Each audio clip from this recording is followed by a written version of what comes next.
अब हमारा टॉपिक है लेबलिंग फॉर्म कंट्रोल्स। अभी हमने फॉर्म कंट्रोल्स सारे सीखे कि फॉर्म कंट्रोल्स हैं क्या। फॉर्म कंट्रोल्स क्या होते हैं कि जब भी आपने यूज़र से कोई इन्फॉर्मेशन लेनी है तो हर इन्फॉर्मेशन कलेक्ट करने के लिए डिफरेंट हम फॉर्म कंट्रोल्स यूज़ करते हैं। अच्छा, तो उसके लिए हमने देखा एक सिंपल सा कोड देखा, जो इन्फॉर्मेशन यूज़र से चाहिए हमने उसके लिए एक डिफरेंट फॉर्म कंट्रोल यूज़ किया। फॉर एग्ज़ाम्पल, अगर मैंने यूज़र से उसका यूज़र नेम पता करना है तो उसके लिए हमने इनपुट टाइप टेक्स्ट देके एक टेक्स्ट इनपुट लिया। अगर मैंने पासवर्ड लेना है तो इनपुट टाइप टेक्स्ट देंगे तो वो सिंपल वही होगा कि वो सिर्फ कैरेक्टर्स को हाइड कर देगा। इसी तरह से अगर मैंने रेडियो बटन बनाना है तो उसके लिए इनपुट टाइप रेडियो दिया तो रेडियो बटन बना दिया। तो हर फॉर्म कंट्रोल का एक अलग लेबल होना चाहिए। लेबल एलिमेंट हम क्यों यूज़ करते हैं? लेबल एलिमेंट हेल्प करता है आप उन लोगों को जो कि विजुअल इम्पेयर्ड हैं या स्क्रीन रीडर्स के को भी हेल्प करता है। किस तरह से?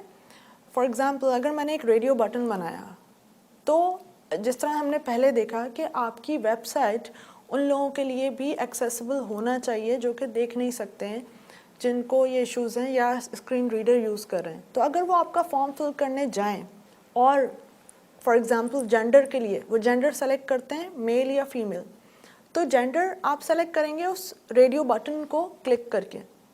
तो जो लोग देख नहीं सकते तो वो एग्जैक्टली उस रेडियो बटन को कैसे क्लिक करेंगे? तो फॉर्म एलिमेंट क्या करेगा, अगर आप उस एलिमेंट को उठा के लेबल के अंदर रखेंगे तो लेबल क्या करेगा, उस पूरे एरिया को एक्सेसिबल बना देगा जिस एलिमेंट को आप लेबल के अंदर रखेंगे। फॉर एग्ज़ाम्पल, अगर मैं कुछ टेक्स्ट डिस्क्रिप्शन उठाती हूँ, जैसे कि रेडियो बटन बनाया और मैंने बताया कि ये लेबल ये जो रेडियो बटन है ये मेल के लिए है, तो वो मेल और रेडियो बटन पूरे एरिया को एक्सेसिबल बना देगा। तो चाहे आप रेडियो बटन को क्लिक करें या उस टेक्स्ट को क्लिक करें, आपका ऑप्शन सेलेक्ट हो जाएगा। लेबल एलिमेंट आपको किस तरह से हेल्प करते हैं वो अभी हम कोड करके देखते हैं।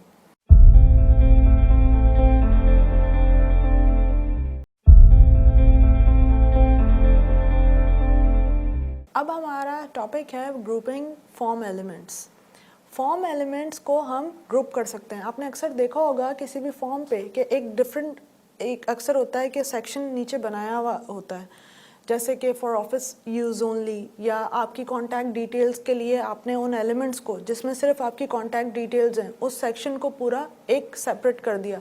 तो उसके लिए हम एलिमेंट यूज़ करते हैं फील्ड सेट का। तो फील्ड सेट का एलिमेंट ये एक इस तरह से समझे, एक सेक्शन, एक ये बॉक्स क्रिएट करता है, ठीक है, जिससे आप अपना जो डेटा है या जो भी आपके रिलेटेड फॉर्म कंट्रोल्स हैं उनको आप इस फील्ड सेट एलिमेंट के अंदर रख सकते हैं, ठीक है। और ये पर्टिकुलरली हेल्पफुल होता है आपके लॉन्गर फॉर्म के लिए, ठीक है। जो भी आपके अक्सर ब्राउज़र्स हैं जो वो फील्ड सेट एलिमेंट जब भी आप देंगे तो वो एक इस तरह से लाइंस आपको दिखाएंगे, एक अलग आपको एक सेक्शन बना देते हैं। लेजेंड, अच्छा, हमेशा फील्ड सेट के ओपनिंग टैग के बाद हम लेजेंड का एलिमेंट यूज़ करते हैं, ठीक है। And this legend element defines the caption of the field set. तो हमेशा आप अपना जब फॉर्म एलिमेंट को ग्रुप करेंगे तो उसके लिए हम फील्ड सेट एलिमेंट यूज़ करते हैं, जिससे वो एक अलग सेक्शन बनाता है। ये जो आपको लाइंस नज़र आ रही हैं ये फील्ड सेट एलिमेंट से बनती हैं, और जो कैप्शन आप देते हैं उस फील्ड सेट का, उसके लिए हम कैप्शन डिफाइन करते हैं हमेशा लेजेंड एलिमेंट के अंदर, ठीक है। So this legend element can come directly after the opening field set tag and contains a caption which helps identify the purpose of that group of form controls, ठीक है। जो भी पर्पस है उन फॉर्म कंट्रोल्स का, उस group का, उसको डिफाइन करते हैं हम हमेशा लेजेंड के एलिमेंट में।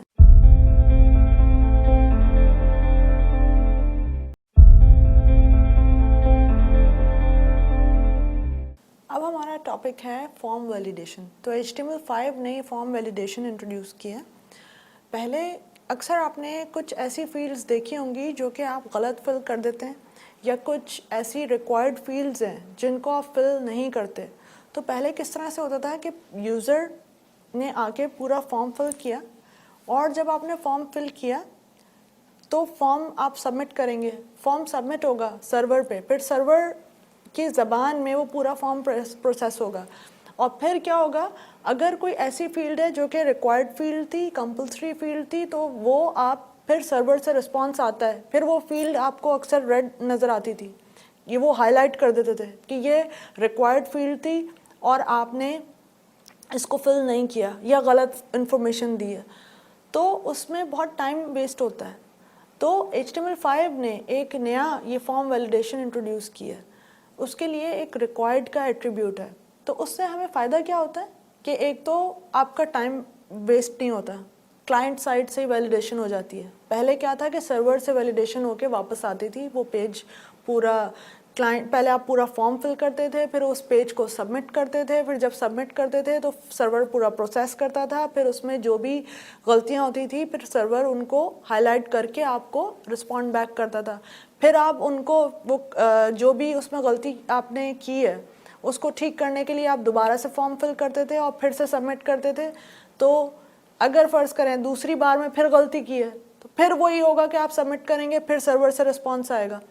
तो उस चीज़ को ओवरकम करने के लिए HTML5 ने फॉर्म वैलिडेशन क्या किया कि क्लाइंट साइड से ही फॉर्म वैलिडेशन आपको करना शुरू कर दी।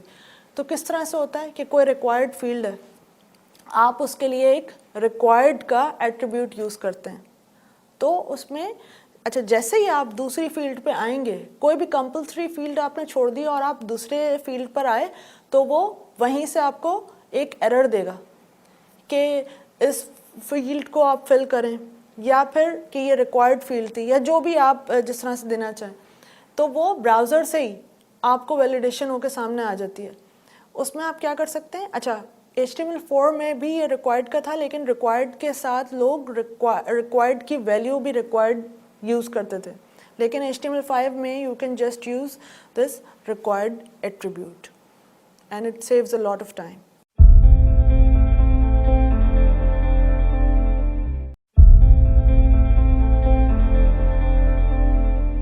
अब हमारा टॉपिक है date input.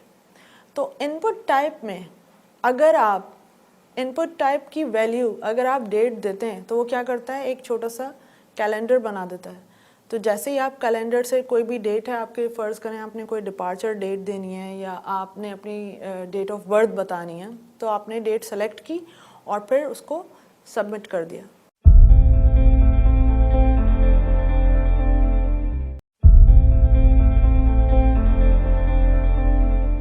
Form controls live inside a form element. This element usually carries the following attributes. Action attribute. The form element always carries the action attribute. Its value is the URL of the page that will receive the information when the form is submitted. Method attribute. The form can be sent using one of two methods, get or post. Get.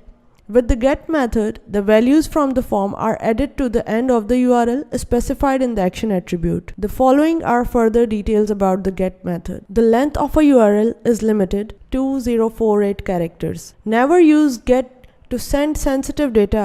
Data will be visible in the URL. Get method is better for non-secure data like query strings in Google. If the method attribute is not used, the form data will be sent using the get method. Useful for form submissions where a user wants to bookmark the result. Post. With the post method, always use post if the form data contains sensitive or personal information. The post method does not display the submitted data in the page address field.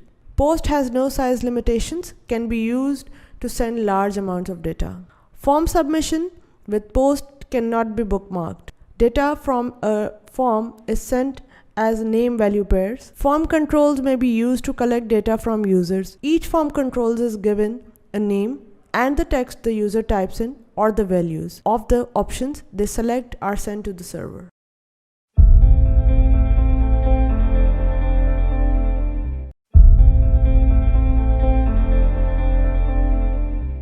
In this video, I am going to discuss HTML forms. HTML forms are one of the most important part of every website. Using HTML forms, you can create login forms, sign-in forms, data entry forms, feedback forms, online application forms, etc., etc. So form tag is a container for all form elements or form controls. जब भी हम form create करने के लिए जाएंगे तो सबसे पहला टैग फॉर्म टैग का होगा. फॉर्म के एलिमेंट में हम दो एट्रीब्यूट्स भी यूज़ करते हैं, एक एक्शन का एट्रीब्यूट और दूसरा मेथड का attribute. Method attribute we will discuss in the end. अभी सबसे पहले हम देखते हैं कि फॉर्म एलिमेंट क्या है, किस तरह से हम फॉर्म बना सकते हैं. तो हमारा जो अपना प्रोजेक्ट चल रहा था ऑनलाइन फॉर्म का, उसी में हम साइन अप फॉर्म बनाते हैं. So let's create a sign up form.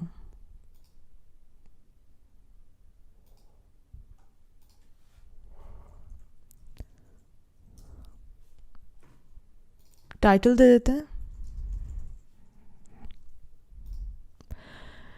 तो जिस तरह से अभी हमने देखा कि फॉर्म क्रिएट करने के लिए फॉर्म का एलिमेंट यूज़ करते हैं, तो फॉर्म का टैग. अच्छा, ये याद रखिएगा कि all form controls live inside a form element, और इसमें हम यूज़ करेंगे पहले एक्शन का एट्रीब्यूट, और एक्शन के एट्रीब्यूट की जो वैल्यू है वो URL होगा जहाँ पर आप चाहते हैं कि आपका फॉर्म सबमिट हो. तो यहाँ पर हम एक URL दे देते हैं.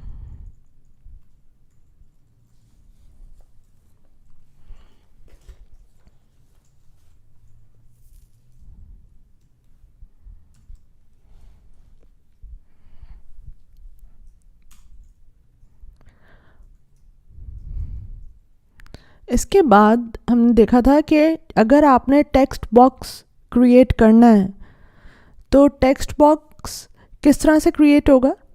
यहाँ पर इनपुट एक एलिमेंट है जो हम यूज़ करेंगे. सो input element is the most important element. इसी से ही हम इसी में ही हम फॉर्म कंट्रोल सारे यूज़ करेंगे. तो यहाँ पर I am going to use input element to create a text box. input element में हम यूज़ करते हैं टाइप का एट्रीब्यूट. अच्छा, अब ये देखें, अगर मैंने इनपुट एलिमेंट में टाइप एट्रीब्यूट यूज़ किया और मैंने बताया इनपुट टाइप, अगर मैं टेक्स्ट देती हूँ तो it creates a text box, single line text box. तो यहाँ पर मैंने इनपुट टेक्स्ट दिया. अब मैं क्या करूँगी, इससे पहले मैं बता देती हूँ कि मैं क्या मुझे चाहिए. तो अगर मैंने यूज़र का फर्स्ट नेम मालूम करना है तो यहाँ पर पहले लिखते हैं, एक पैराग्राफ बनाते हैं. फर्स्ट नेम दिया. अब ये रन करते हैं.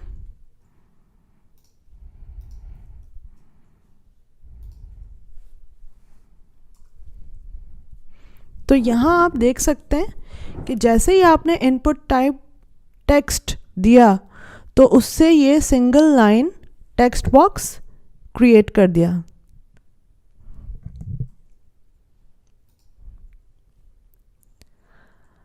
ओके, अब मैं यहाँ पे लास्ट नेम भी दे देती हूँ.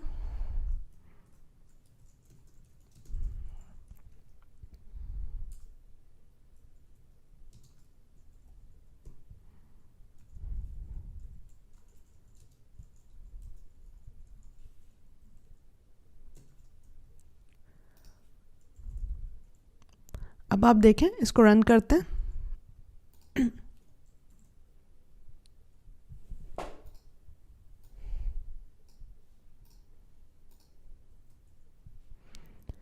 अच्छा, अब आप देखिए कि यहाँ पे बराबर में ही ये लास्ट नेम आ गया है. अच्छा, अब यहाँ पर एक BR का टैग दे देते हैं.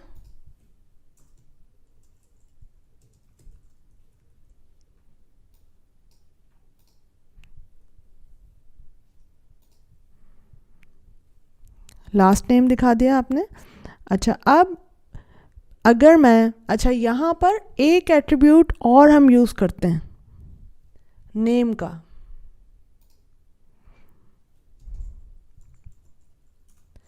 अच्छा, अब ये जहन में रखें कि ये जो नेम का एट्रीब्यूट मैंने यूज़ किया है ये होता है सर्वर के लिए।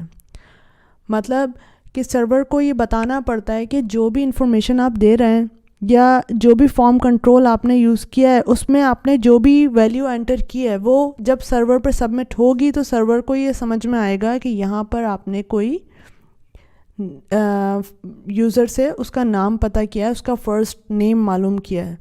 तो यहाँ हम इसकी वैल्यू दे देते हैं फ़र्स्ट नेम।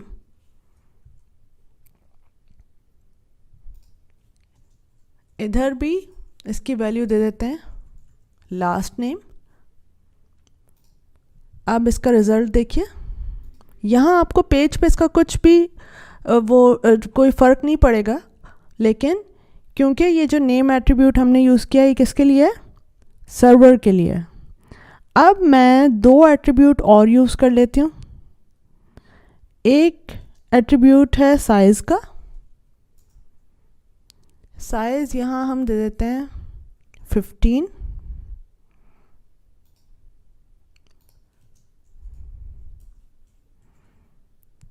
अच्छा, ये साइज़ किसका है? ये साइज़ है इस टेक्स्ट बॉक्स का। तो मैं अभी यहाँ पर अभी जो ये साइज़ एट्रीब्यूट यूज़ किया है ये क्योंकि हमने CSS नहीं किया है तो ये साइज़ एट्रीब्यूट यूज़ कर रहे हैं। बाद में CSS से ही हम इसका साइज़ और सब कुछ कंट्रोल करेंगे। और इसके बाद एक एट्रीब्यूट मैं और यूज़ करूँगी,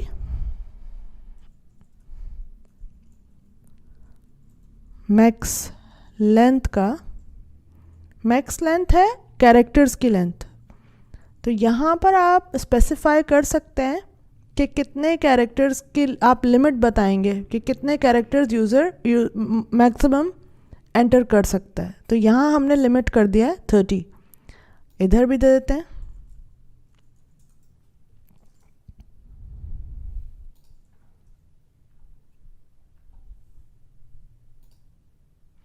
अब ये देखिए,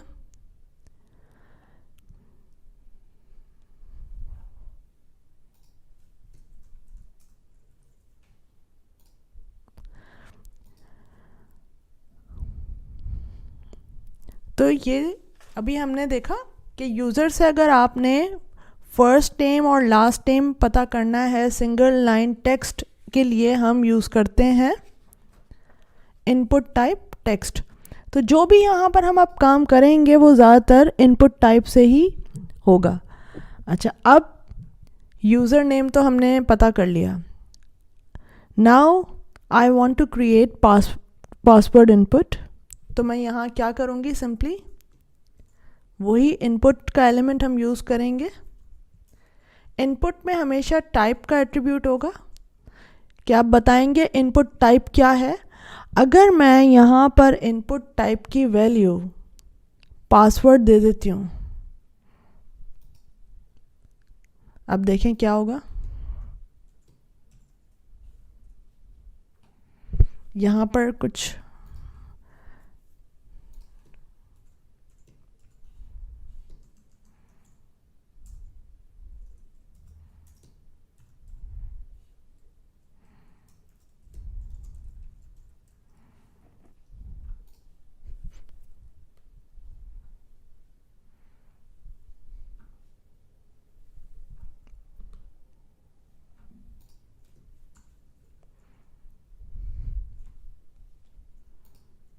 आप देखें, ये हमने पासवर्ड इनपुट क्रिएट किया है। अब इधर कुछ टाइप करके देखते हैं। ये देखें, जैसे ही आपने इनपुट टाइप पासवर्ड दिया तो उसने क्या किया कि कैरेक्टर्स को हाइड कर दिया। जब मैंने इनपुट टाइप में टेक्स्ट दिया था तो यहाँ आप देख सकते हैं, और पासवर्ड इनपुट में आप फ़र्क देख सकते हैं। अब वही करेंगे यहाँ पर। अब मैं स्पेसिफाई करूँगी नेम का एट्रीब्यूट।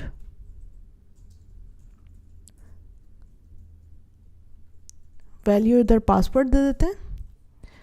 उसी तरह से साइज़ का एट्रीब्यूट यूज़ कर लेते हैं, जो कि बॉक्स का साइज़ स्पेसिफाई करेंगे 15 और मैक्स लेंथ 30।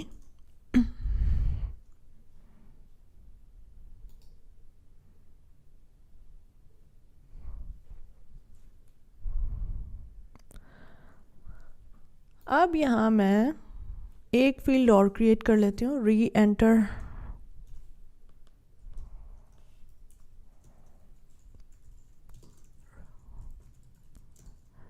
Enter password. उसी तरह से होगा, इनपुट का एलिमेंट यूज़ करेंगे टाइप। इनपुट टाइप मैं बताऊंगी कि क्या है, पासवर्ड।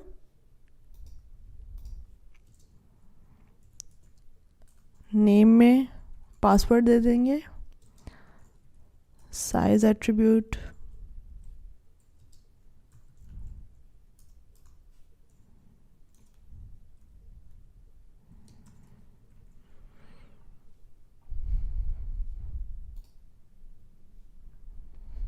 ये आप देख सकते हैं।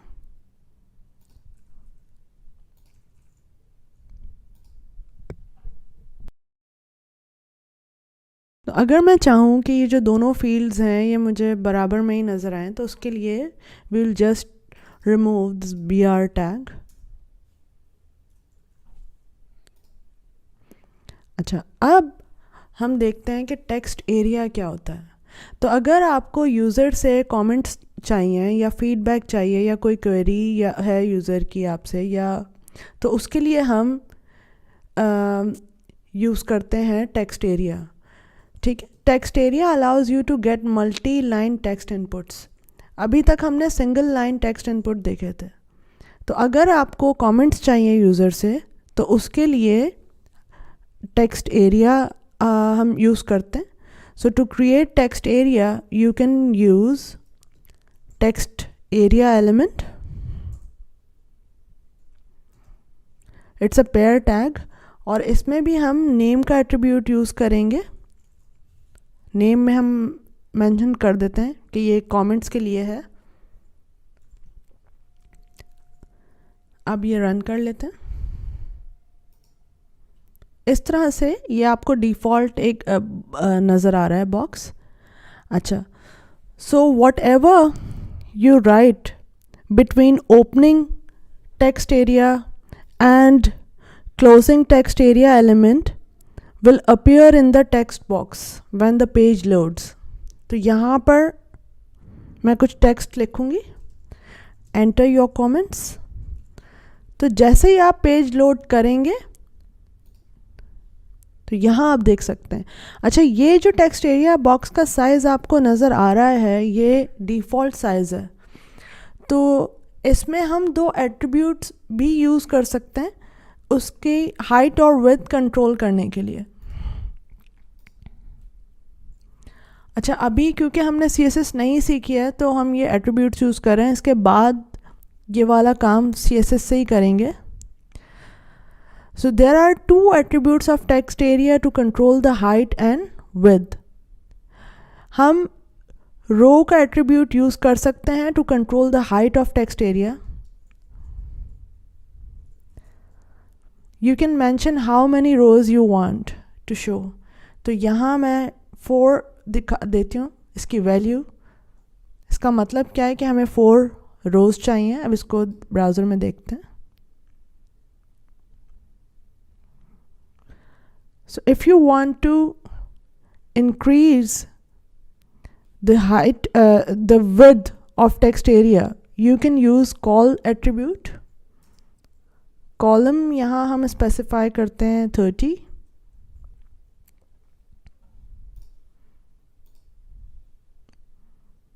तो इस तरह से आप स्पेसिफाई कर सकते हैं रोज एंड कॉलम्स टेक्स्ट एरिया के।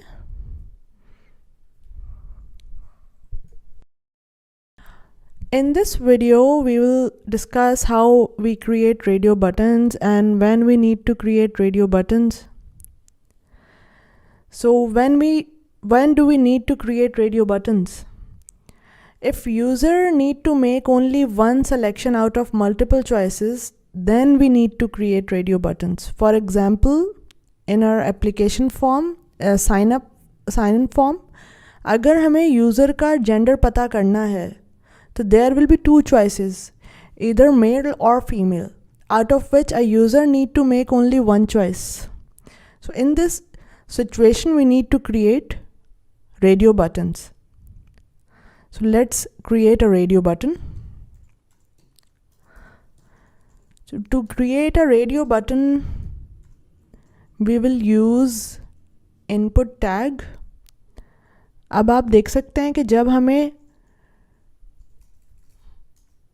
टेक्स्ट बॉक्स बनाना था तो हमने इनपुट टाइप टेक्स्ट दिया था, जब पासवर्ड इनपुट चाहिए था तो इनपुट टाइप पासवर्ड दिया था. अब अगर इनपुट एलिमेंट में मैं टाइप का एट्रीब्यूट यूज़ करती हूँ और उसकी वैल्यू अगर मैं रेडियो दूँ तो it will create a radio button. आप देखते हैं ब्राउज़र में, यहाँ आप देख सकते हैं कि एक रेडियो बटन क्रिएट हो गया है. तो अब हमें यूज़र को बताना है कि ये रेडियो बटन किसके लिए है. तो हम बाहर कुछ टेक्स्ट लिख देंगे, इधर मेल लिख दिया. अब एक रेडियो बटन और बनाते हैं.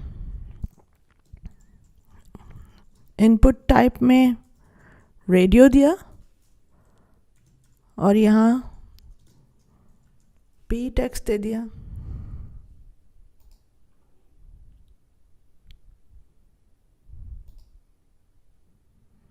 तो आप ये देख सकते हैं. अच्छा, now we will give names to these radio buttons. उसके लिए नेम का एट्रीब्यूट यूज़ करेंगे. नेम में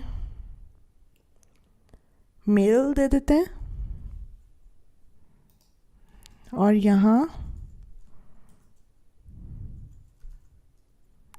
फीमेल दे देते हैं.